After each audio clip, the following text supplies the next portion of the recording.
हो जाते हैं। मदन भाई, यदि ऐसे ही बारिश होती रही तो हमारी सारी फसलें बर्बाद हो जाएंगी। कुछ ही देर में बारिश के साथ साथ ओले भी गिरने लगते हैं। देखते ही देखते कुछ देर में ही सारी फसलें बर्बाद हो जाती हैं।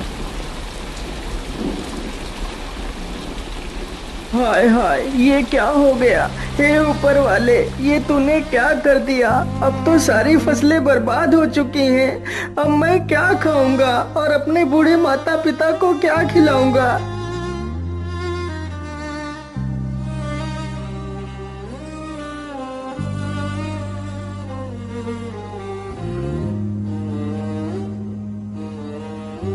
बेटा, तुम चिंता मत करो, ईश्वर पर भरोसा रखो, सब कुछ ठीक हो जाएगा। नहीं पिताजी, अब कुछ भी ठीक नहीं होगा। हमारी सारी फसलें तो नष्ट हो चुकी हैं। अब हम क्या करेंगे पिताजी? बेटा, तुम चिंता मत करो। तुम कल ही सेठ धनपति राम के घर चले जाना, वह तुम्हें काम पर जरूर रख लेंगे।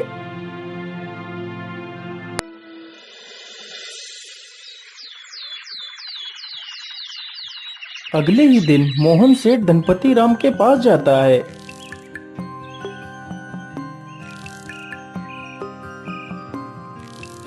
सेठ जी, मैं बहुत परेशानी में हूँ, कृपा कर मुझे किसी काम पर रख लीजिए। मोहन सेठ को अपनी सारी कहानी सुनाता है। सेठ जानता था कि मोहन बहुत मेहनती इंसान है। वह कम खेत में ही दोगुनी फसल उगा लेता है। यदि वह मोहन को काम पर रख लेगा तो उसे दोगुना फायदा होगा। लेकिन सेठ उसकी मजबूरी का फायदा उठाना चाहता था। हाँ हाँ मोहन, मैं तुम्हें काम पर तो रख लेता, लेकिन मेरे पास अभी तुम्हारे लिए कोई काम नहीं है। तुम अभी अपने घर वापस लौट जाओ। जब मेरे पास काम होगा तो मैं तुम्हें बुला लूंगा। नहीं नहीं सेठ जी, आप तो मेरी मजबूरी जानते हैं। यदि मुझे काम नहीं मिला तो मेरे माता पिता भूखों मर जाएंगे। मुझ पर तरस खाइए सेठ जी, मुझे काम पर रख लीजिए। अरे वाह वाह, जैसा मैंने सोचा था बिल्कुल वैसा ही हो रहा है। यही अच्छा मौका है इससे कम पैसे में ज्यादा काम करवाने का। अच्छा अच्छा, ठीक है, मैं तुम्हें काम पर तो रख सकता हूँ, लेकिन मैं वैसे तो सारे मजदूरों को 300 रुपए देता हूँ, लेकिन मैं तुम्हें सिर्फ 200 रुपए दूंगा। यदि मंजूर है तो बोलो। हे भगवान, क्या करूँ? यहाँ पर काम करने के अलावा तो मेरे पास दूसरा कोई रास्ता भी नहीं है। ठीक है सेठ जी, मैं 200 रुपए में ही काम कर लूंगा। मोहन अगले दिन से ही सेठ के घर काम करने लगता है। इसी प्रकार मोहन को काम करते करते पूरा 2 महीना गुजर जाता है। मोहन ने सेठ के खेत में दोगुनी फसल उगा दी। यह देखकर सेठ बहुत खुश हो जाता है। अरे वाह, मोहन ने तो इस बार कितनी अच्छी फसल उगाई है। वैसे अब तो मोहन का कोई काम भी नहीं है।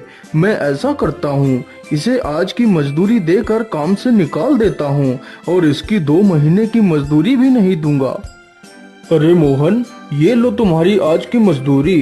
अब तुम्हें कल से काम पर आने की कोई आवश्यकता नहीं है। लेकिन सेठ जी, आप अचानक से मुझे काम से क्यों निकाल रहे हैं? क्या मुझसे कोई गलती हो गई मालिक? नहीं मोहन, तुमसे कोई गलती नहीं हुई है। अभी मेरे पास तुम्हारे लिए कोई काम नहीं है। जब मेरे पास काम होगा तो मैं तुम्हें जरूर बुला लूंगा। लेकिन मालिक, यदि आप मुझे काम से निकाल देंगे तो मैं भूखों मर जाऊंगा।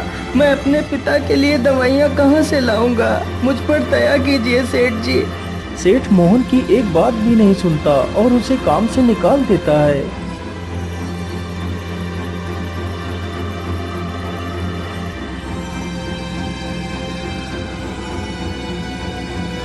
अरे बेटा, आज तुम खाली हाथ ही आए हो।